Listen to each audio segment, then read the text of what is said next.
Dnes som si posvietil na jednu starú, úžasnú, fantastickú, ale veľmi nedocenenú klasiku a nedocenenú, pretože sa nestala hitom a nelamala rebríčky predajnosti, aj keď je z dnešného pohľadu považovaná za kultovú či legendárnu.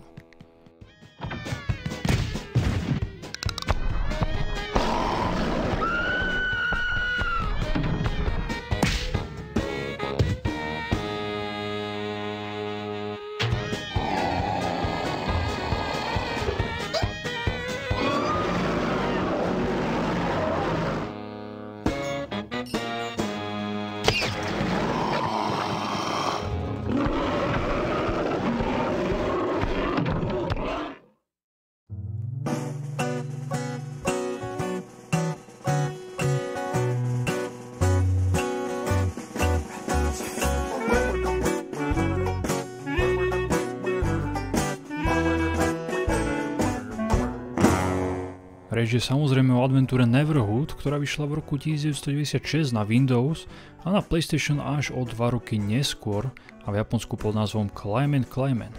Starší hráči určite poznajú túto klasiku. Hru, ktorú sme si zamilovali, či už sme mali 10, 20 alebo 30 rokov. Hru, na ktorú nedáme v tomto ani v budúcom živote dopustiť. Hru so šialenými postavami a ešte šialenejšou hudbou. Príbeh je v podstate prevzatý z Biblie, hovorí Mark Lorenzen. Budete hrať za najvinnú postavičku menom Clayman a musíte sa rozhodovať, čo je správne a čo nie. Prebúdzate sa v jednej miestnosti, nepamätáte si, kto ste, kde ste a ani čo tu robíte. A tak musíte po stopách malých holodiskiet, ktoré zanechal priateľ Willy, nájsť zmysel celej svojej existencie. Ak ste ešte Neverhooda nehrali, nechcem vám kaziť prekvapenie a pocit objavovania. Celá hra je jeden veľký výstrel od postavičiek cez animácie, grafiku, hudbu alebo príbeh. Nápad na hru zišiel už v roku 1988, keď animátor Doc TenNapel vytvoril z plasteliny 17 budov a v podstate svoj vlastný malý svet. Prvýkrát sa stretol s hrami, keď pracoval na Jurskom parku v roku 1993 na Segu. Bol známy predovšetkým pre vytvorenie Earthworm Jima, slavného malého červa, ktorý v nezničiteľnom superobleku zachraňoval svet pred psychovranou. Potom v roku 1995 odišiel zo Číny spoločne s ďalšími ľuďmi a založili svoju vlastnú firmu Neverhood. Steven Spielberg v tom čase založil DreamWorks Interactive a potreboval nové svieže projekty, ktoré by mohol zobrať pod svoje krídla. Minulé recenzovaný Trespasser bol jedným z nich. Spielbergovi sa zapáčil neobyčajný nápad použiť plastelinu a animácie pre hru, preto Neverhooda zafinancoval. Aj kvôli tomu, že bol fanúškom Earthworm Jima a od TenNapela chcel, aby vytvoril charakter v podobnom štýle. Keď neskôr hru hral, sám povedal, že Neverhood je skvelé dobrodružstvo plné humoru. Podľa slov vývojárov pre vytvorenie hry museli spotrebovať cez 3 tony hliny a bolo nasnímaných 50 000 snímkov animácií. 5 animátorom trvalo rok dokončiť hru. Na fotenie používali jednu z prvých digitálnych kamier Minolta RD175, ktorá v roku 1995 stála približne $10,000. Táto kamera dokázala fotiť farebné obrázky v rozlíšení 1,75 megapixelu a do 131 MB karty sa zmestilo maximálne 114 fotiek. Dnešné lepšie foťáky majú 24 a viac megapixelov, stoja o polovicu menej a k tomu k nim dostanete 2 objektívy. Za 25 rokov išli technológie tak dopredu, že aj mobil za 200 má o 10 krát väčšie rozlíšenie než fotoaparát za $10,000. Celý svet Neverhooda musel byť naživo postavený autormi. Celá jedna obrovská miestnosť tak musela byť zaplnená a musela to byť mravčia práca naanimovať všetky videá, kde sa nachádza Clayman, podobne ako to je u starých kreslených filmov. 1 sekunda animácie bola na 15 snímkov. Hlboko skláňam svoj imaginárny klobúk a skladám pred autormi poklonu a ďakujem, že vytvorili takýto kus hernej histórie a umenia.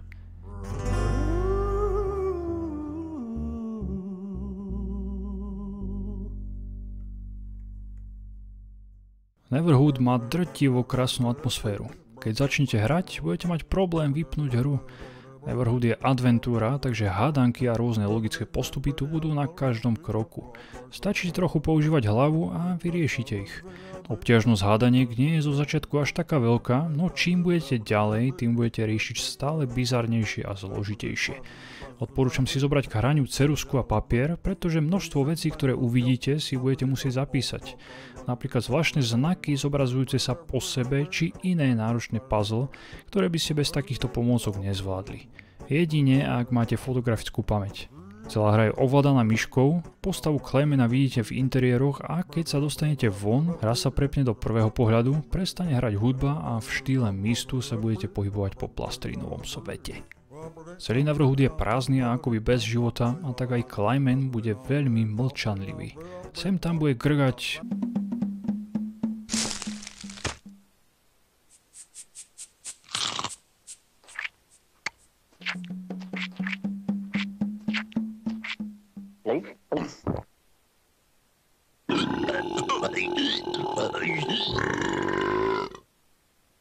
odháňať pavúky či utekať pred monštrom. Užijete si naozaj veľa zábavy. Dôležité je, že nemôžete zomrieť, len ak spadnete do studne, pri ktorej sú 3 upozornenia, že nemáte do nej skočiť a že zomriete. No ja som aj tak musel skúsiť, čo sa stane.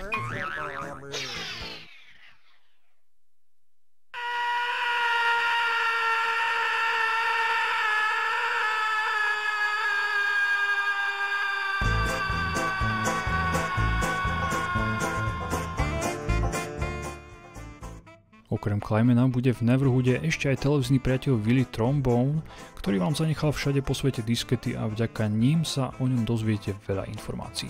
Me Willy Trombone. These discs tell a story. Story about good. Story about bad. These discs are all that are left of the true story. True story of the closing of the Third Age. Willie knowed that once you know this truth, then you know what to do. Listen, I tell you. O tom sa viete samozrejme. Ďalšie postavičky sú v hre ojedinelé, ale o to sú originálnejšie. Napríklad človek vykúkujúci z obrazovky alias Telemann, ktorého slovná zásoba je 5 slov, alebo zvláštne vypadajúca bio-ovca, ktorú nešťastnou náhodou rozpučíte. Ajajaj, spoiler.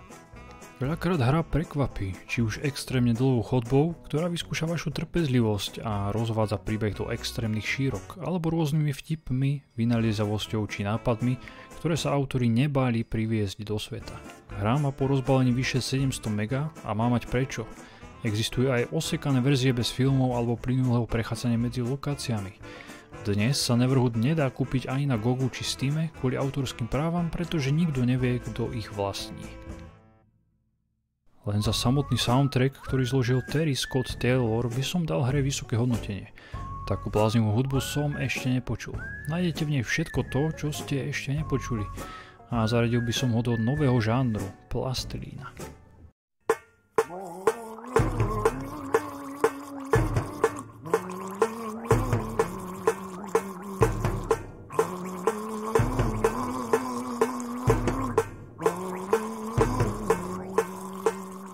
V predajoch si Neverhood neviedol moc dobre. Za necelý rok sa v Spojených štátoch predalo 37 000 kópií, celosvetovo prekonal hranicu 50 000. Neskôr kúpila nejaké kópie spoločnosť Gateway a predávala počítače s predinštalovaným Neverhoodom.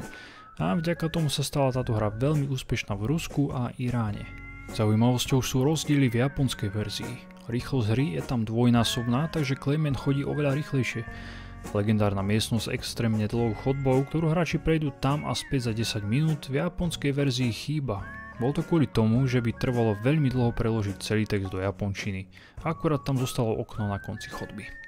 Pokračovanie Neverhoodu sa vydalo úplne iným smerom. Skull Monkeys na PlayStation bola vydaná ako plošinovka. V podobnom štýle ako Neverhood bola vydaná adventúra Army Croc pred takmer 4 rokmi v roku 2015. Hodnotenia si odniesla od kritiky ľahko nadpriemerné.